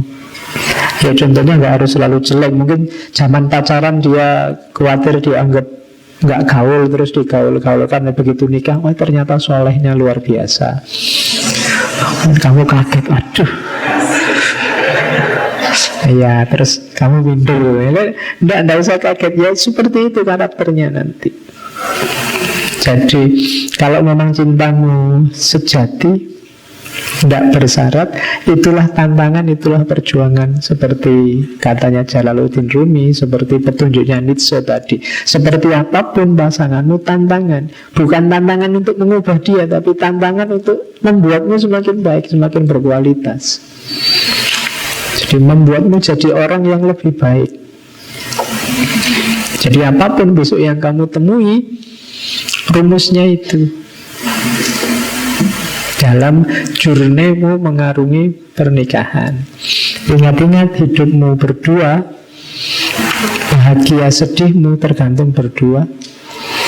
Kemudian masukkan yang baik-baik kalau ingin memanen hasil yang baik.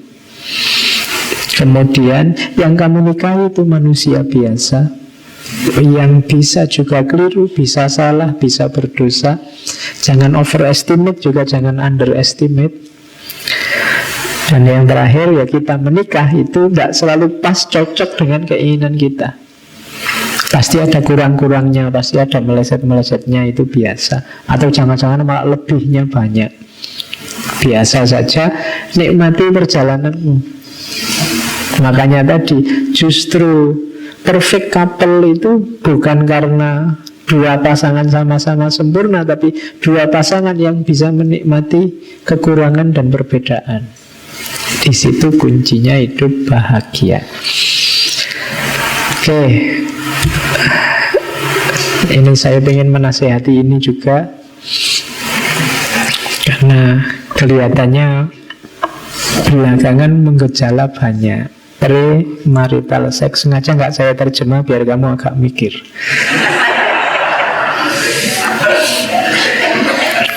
Ya, saya wanti-wanti ini karena ada beberapa penelitian yang arahnya sekarang kita semakin permisif.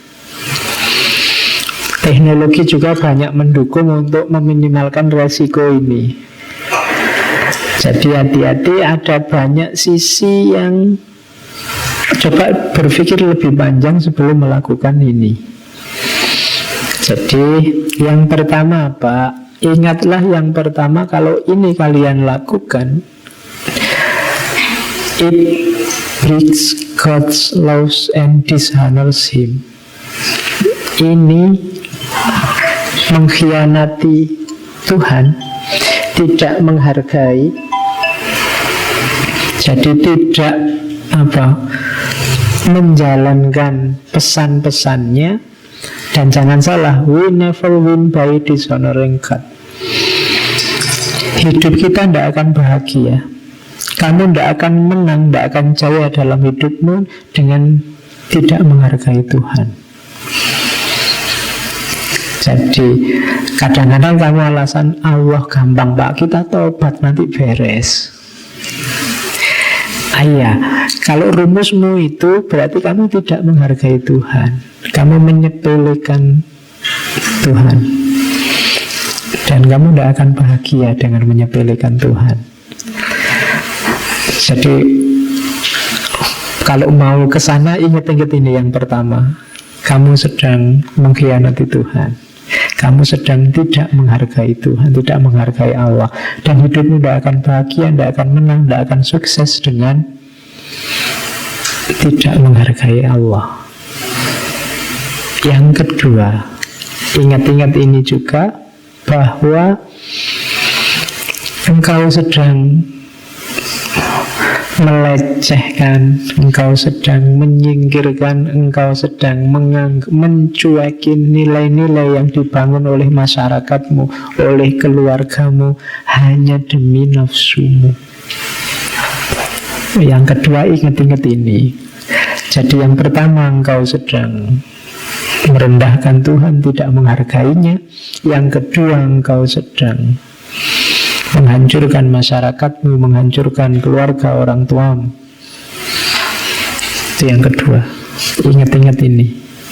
Yang ketiga, siap-siap begitu engkau lakukan, sampai besok engkau tua, akan ada guilt consciousness. Saya tidak perlu bilang bahwa engkau tahu yang kamu lakukan itu salah. Ketika yang salah itu kamu tabrak, maka rasa bersalah itu akan tersisa bahkan sampai besok kamu tua. Kadang-kadang orang itu begitu rasa bersalah ini ada, dia akan menghantuimu terus. Kadang-kadang kalau hidupmu pas tidak enak, kamu selalu menyambungkannya ke situ. Jangan-jangan gara-gara itu ya, kamu akan ke situ. Itu namanya sense of guilty atau guilt consciousness. Begitu kamu senggol itu, dia akan menghantuimu sampai besok kamu tua. Kadang-kadang mungkin sampai besok anakmu nakal, kamu akan tetap menyambungkan ke situ. Kenapa? Kesalahan itu nempel terus dalam dirimu. Jadi hati-hati. Kemudian yang keempat, kenapa ini jangan kamu lakukan? Karena kamu sedang melakukan kesalahan yang luar biasa. Kadang-kadang dengan dasar bahwa kita saling suka, saling cinta, Pak. Kamu keliru karena mungkin kamu tidak bisa membedakan antara infatuation dan real love. Mana itu ketergodaan sesaat, mana itu cinta yang sejati. Hati-hati yang sesaat, jangan sampai menghancurkan yang sejati. Bedanya apa? Infatuation sama real love. Saya tidak bisa ngomong panjang, kamu refer lagi ke belakang. Mungkin rekaman-rekaman bulan lalu waktu Ramadan saya ngomong bedanya apa tentang komitmen, passion, dan seterusnya. Jadi hati-hati, kamu sedang tertipu di situ. Dua-duanya sedang ada di level infatuation, tapi merasa ada di real love. Ingat-ingat juga yang kelima, ketika kalian melakukan itu, kalian sedang mengorbankan kebahagiaan luar biasa yang nanti akan kamu nikmati setelah menikah. Future, kamu sedang devalues the future intimacy. Justru puncak kedekatanmu berdua itu setelah kamu menikah itu, tapi kamu membuat dia tidak bernilai dengan aktivitas premarital sex ini. Sudah tidak kaget lagi. Bayangkan yang belum nikah-nikah itu kan yang mimpi-mimpinya malam pertama. Kalau malam pertamanya ternyata tidak pertama lagi, tidak surprise belas. Alah wis tahu. Sudah habis sampai selesai, tidak. Sakralnya hilang, nilainya juga hilang. Padahal justru seninya itu di menunggu-nunggu, penasaran, terus sah, itu kan luar biasa sudah. Tapi ini sudah kehilangan nilai secara drastis ketika ini sudah dilakukan. Saya pesan tolong ini jangan hilang. Kemudian kalian akan kehilangan berhadapan dengan sosial etik dan akan kehilangan social protection. Sosial etik itu ya etika, norma yang berkembang di masyarakat yang sedang kalian tabrak. Itu begitu masyarakat tahu, kalian akan kehilangan social protection. Banyak hal, banyak fasilitasmu sebagai anggota masyarakat akan tercabut. Resiko sosial, mungkin kamu digerebek, mungkin kamu nanti dikucilkan. Cacat itu akan diingat orang sampai besok. Hati-hati dengan efeknya ini. Kemudian kalau ini kalian sudah hafal ya, kalian mengatasinya merasa gampang lah Pak. Premarital pregnancy, hamil sebelum nikah. Iya, hamilnya bisa kamu atasi, tapi jangan lupa segalanya bisa terjadi. Dan jangan lupa semua efeknya, termasuk yang terakhir, efek kesehatan. Kalau dua yang terakhir mungkin teknologi bisa ngatasi, tapi 6-7 yang atas kalian siap-siap itu. Makanya perhatikan benar ini. Hidupmu itu indah, jangan rusak keindahan hidupmu dengan kesenangan sesaat, infatuation yang sesaat tadi. Pernikahan itu kita bahas tadi sejak di depan. Begitu indahnya hidup berdua, begitu indahnya hidup bareng dengan segala visi misi hidup bersama. Begitu diawali dengan ini, semua yang di depan tadi tidak ada artinya. Dia akan rusak. Oke, saya kira itu ya untuk sesi menikah kita. Ya. Jadi salah satu fitrah dalam hidup kita. Ada banyak tips, ada banyak rumus. Kita agak cermat karena menikah ini salah satu step hidup kunci. Selain lahir, biasanya orang yang kedua menikah, terus punya anak dan kematian. Jadi dia fitrah yang jadi bagian penting dalam hidup kita. Oke, saya kira itu untuk malam hari ini. Bulan depan kita ganti tema ya. Tema apa ya enaknya? Agustus. Tokoh bulan kemerdekaan. Kita bahas tokoh-tokoh muda saja ya. Tokoh-tokoh muda zaman dulu. Ada Suhoji, kemudian Ahmad Wahid, kemudian Wahid Hasim, Kiai Haji Wahid Hasyim. Ini orang-orang muda yang meninggalnya muda tapi karyanya luar biasa.